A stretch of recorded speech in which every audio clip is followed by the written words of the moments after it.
warahmatullahi wabarakatuh. Waalaikumsalam warahmatullahi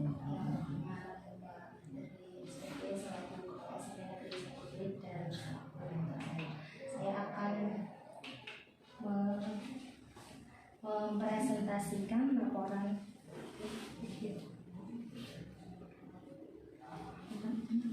laporan hasil orientasi P3K pengenalan nilai dan etika instansi pemerintah bagi P3K SMP Negeri 10 Kabupaten Pemalang.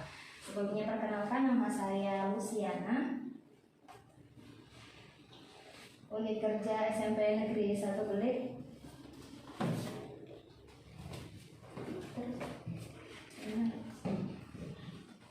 Jabatan ahli pertama guru seni budaya. Yang pertama adalah latar belakang. Latar belakang dari orientasi ini yakni menjadikan ASN yang menjalankan tugas dan fungsi serta nilai-nilai etika jabatan sehingga nantinya dapat memenuhi core value berakhlak dan employer dengan ASN bangga melayani masyarakat dan bangga melayani bangsa sebagai transformasi budaya kerja ASN, yakni berorientasi pelayanan, akuntabel, kemudian kompeten, kemudian harmonis, loyal, adaptif, dan kolaboratif. Selanjutnya langsung ke visi misi. Visi dari rancangan kerja saya yakni yang pertama dengan menuju ke visi Pemalang terwujudnya Kabupaten Pemalang yang adil, makmur, agamis, dan harmoni. Kemudian visi SMP Negeri 1 Belik yakni SMP Negeri 1 Belik yang berprestasi, berbudaya, dan peduli pelestarian lingkungan hidup berlandaskan iman dan takwa. Kemudian misinya yaitu SMP Negeri 1 Belik yang melaksanakan proses pembelajaran yang aktif, inovatif, kreatif, efektif, dan menyenangkan yang berbudaya dan peduli lingkungan. Selanjutnya yakni langsung ke perencanaan program tahun. Yang pertama,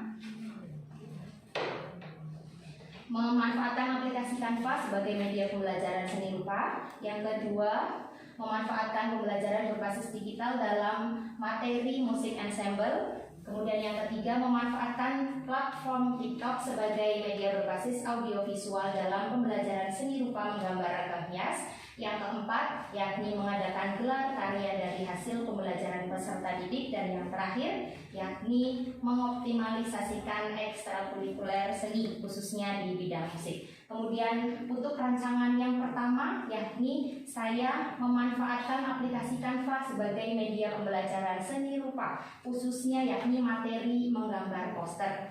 Hal-hal yang saya lakukan yakni yang pertama, mencari kelemahan pengajaran. Saya membuat angket dengan Google Form, kemudian saya bagikan kepada peserta didik.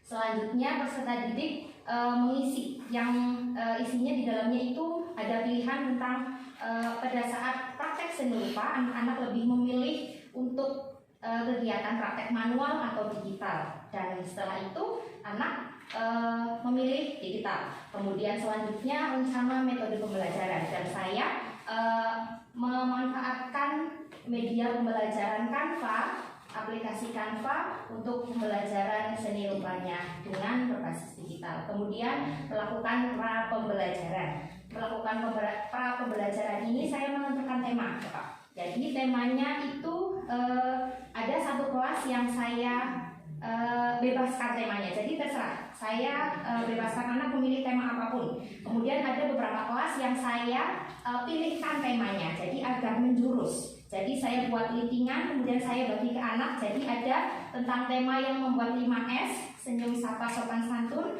Kemudian ada tata cara masuk ruang guru dan TU. Kemudian ada tata cara masuk musola. Kemudian ada tata tertib sekolah dan sebagainya. Kemudian nomor selanjutnya yakni melaksanakan pembelajaran. Nah, pembelajaran itu saya meminta anak untuk membawa HP, Pak. Kemudian saya suruh anak-anak mendownload aplikasi Canva. Kemudian mereka membuat ya dengan aplikasi Canva. Ada yang membuat secara manual, jadi dari awal. Ada yang memanfaatkan template yang ada di Canva. Saya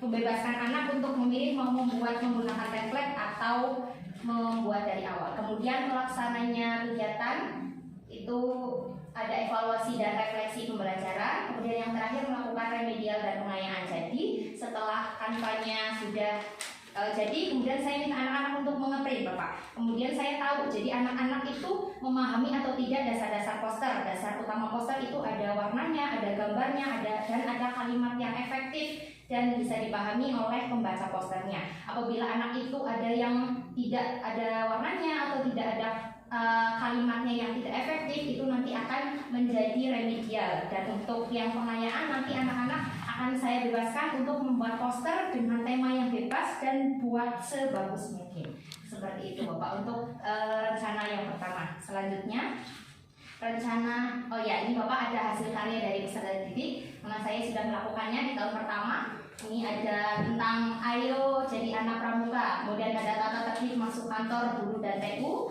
kemudian aturan berperilaku di dalam kelas, ada kemudian budayakan 5S. Biasanya kan di kemarin waktu penilaian kepala sekolah kan ada tentang budayakan 5S ya Pak, karena kita keterbatasan jadi saya membuat ide anak-anak untuk membuat jadi dipasang di setiap kelas masing-masing seperti itu. Oke, lanjut. Untuk tahun selanjutnya itu saya memanfaatkan pembelajaran berbasis digital dalam materi musik ensemble. Oh di situ ada videonya, diklik sebelumnya.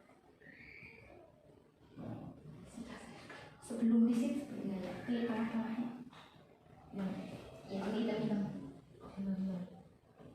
Ya di sini saya memanfaatkan apa Bu? Jadi saya menggunakan aplikasi Perfect Piano Bapak. Jadi karena di sekolah itu minim dengan alat peraga, jadi saya meminta anak untuk menggunakan aplikasi di HP masing-masing. Jadi anak bisa mempraktekkan hanya dasar-dasar saja, notunisasi, dan biasanya musik yang saya gunakan itu lagunya lagu tradisional. Jadi anak-anak selain menguasai musik ensemble ini, anak-anak juga mengetahui lagu-lagu tradisional. Kemudian rencana yang ketiga yaitu memanfaatkan platform TikTok sebagai media berbasis audiovisual dalam pembelajaran seni rupa, materi menggambar ragam hias.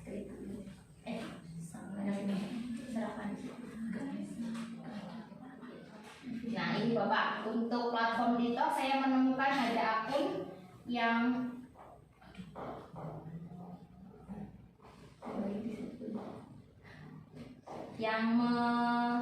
menjelaskan tata cara tentang menggambar ragam hias dengan tutorialnya, dan biasanya anak-anak hanya menggunakan aplikasi TikTok untuk scrolling informasi-informasi yang viral tetapi tidak tahu itu ada manfaatnya bagi anak tersebut atau tidak. Dan saya memanfaatkannya untuk anak-anak bisa belajar di materi menggambar ragam hias dengan materinya di seni rupa. Nah, seperti itu Bapak. Jadi anak nanti melihatnya, saya kirim barcode, nanti anak melihat bisa memilih ada tentang flora atau fauna dan ada figuratif seperti itu Bapak.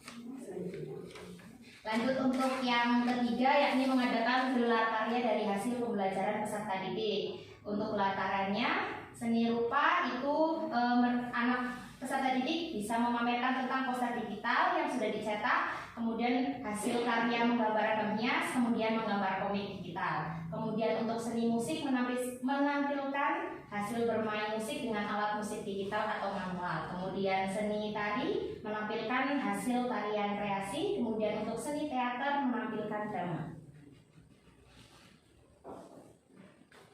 Untuk tahun yang terakhir yakni mengoptimalisasikan ekstrakurikuler musik, karena pada tahun saat ini dan sebelumnya ekstrakurikuler musik itu hanya diadakan pada saat ada persiapan lomba saja Bapak. Jadi untuk tahun berikutnya saya ingin setiap minggu anak-anak selalu ada ekstrakurikuler musik sehingga anak-anak tidak melupakan dan tidak hanya persiapan pada saat mau perlombaan saja.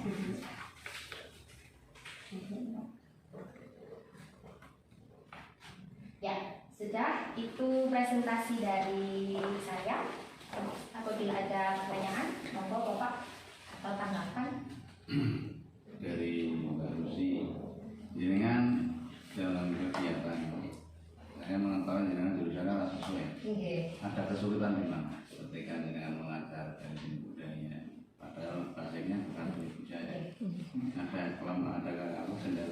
kurang tidak menyampaikan itu apa saja? Ya, izin menjawab Bapak. Untuk kesulitannya itu misalkan pada seni budaya itu ada 4 aspek Bapak. Jadi ada seni rupa, seni tari, seni musik, dan seni teater. Yang paling kendala adalah saya tidak bisa bermain musik Bapak. Jadi saya hanya tahu tentang ini caranya seperti ini, dengan sonisasi seperti ini, tapi saya belum ahli dalam memainkan. Dan itu menjadi kendala saya apabila saya ingin memamerkan ini loh, saya bisa ini, nah itu saya belum seperti itu.